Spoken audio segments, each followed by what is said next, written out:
L'amour du cinéma.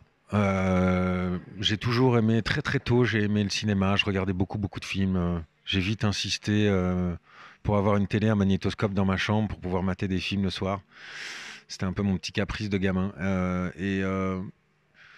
Et donc c'était un rêve un petit peu enfoui parce que personne de ma famille ne travaillait dans ce milieu et puis j'avais l'impression, pas qu'une impression, que c'était vraiment inaccessible et difficile d'accès, ce qui est le cas. Mais les circonstances de la vie ont fait qu'à un moment, je me suis pris à rêver à ça et à me dire que c'était peut-être possible. Et puis j'ai travaillé, puis on m'a donné des jobs et puis je me suis dit tiens, peut-être que j'ai un truc à faire là-dedans. Mais ça m'a toujours beaucoup plu et les toutes premières fois où j'ai joué, j'ai su que c'était ça que je voulais faire.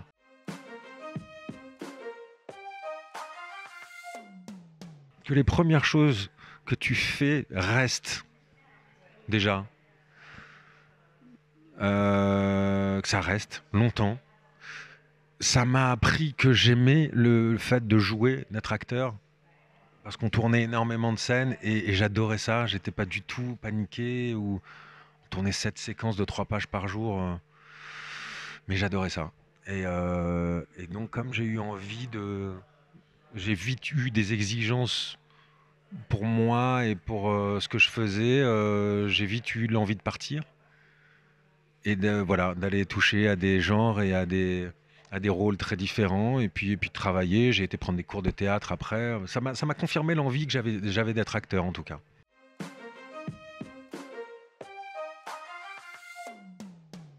Bah, le plus marqué, ben, je dirais Engrenage, le rôle que j'ai fait dans Engrenage. D'abord parce que c'était un long tournage. Moi, j'ai pas beaucoup fait de rôles récurrents sur le long terme. Je crois que le plus long, c'était Engrenage.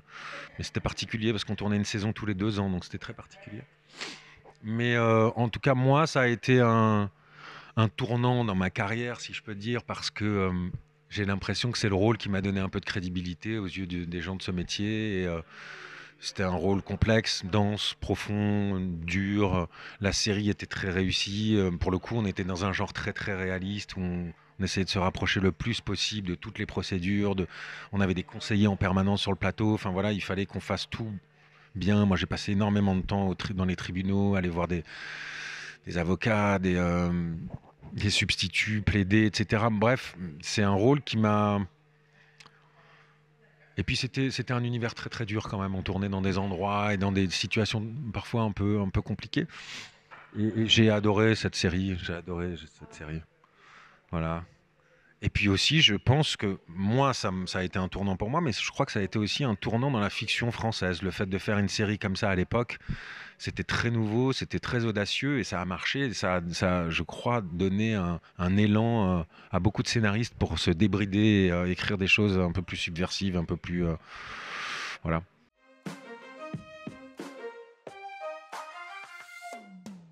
Ben, le fait de ne pas me brider sur rien, le fait d'avoir fait Sous le soleil, j'ai compris aussi que ce serait compliqué de. C'est une étiquette qui n'est pas forcément la meilleure quand on a envie d'être acteur et de faire une longue carrière. Si on a envie de faire ça quand on a 20 ans et de passer à autre chose, c'est très bien. Si on a envie de continuer, de faire des choses bien, c'est pas le plus, c'est pas la meilleure carte de visite qui soit. Et donc j'ai vite pensé à ouvrir des portes pour me donner des opportunités. Donc j'ai bossé l'anglais, mais j'avais pas spécialement envie de carrière internationale. C'est juste que c'est un ensemble de coïncidences qui ont fait que j'ai un agent qui a vu Engrenage à Londres. Ça a été diffusé sur la BBC4 dès la première saison. Et cet agent a voulu me représenter là-bas. Donc ça m'a donné envie de creuser, d'apprendre l'anglais. Et puis très vite, je me suis mis à travailler, à avoir des rôles là-bas. Donc, et je continue. Donc c'est bien. Moi, je suis à la recherche juste de diversité dans ma carrière d'acteur, d'essayer d'aborder des genres. C'est pas tant les rôles, parce que vous pouvez faire un flic ou un avocat. Enfin, un avocat, je l'ai déjà fait. Je me dis pas que je referai pas un avocat. Ça peut être un avocat dans une comédie qui est complètement loufoque. Enfin, tout dépend du ton et du regard du réalisateur et de ce qu'il a envie de le raconter et comment il a envie de le raconter. C'est ça qui m'intéresse. Et travailler à l'étranger, ça vous donne cette opportunité de diversité, de découvrir d'autres façons de travailler, d'autres fictions, d'autres acteurs. Moi, ça me plaît beaucoup. Puis ça vous challenge aussi beaucoup.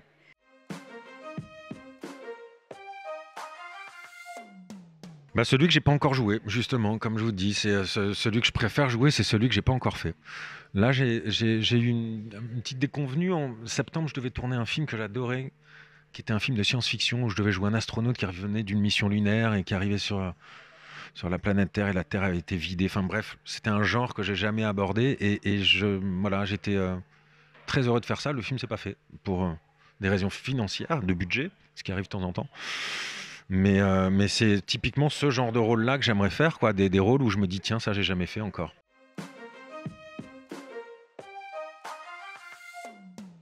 Moi, j'aimerais bien jouer Corto Maltese.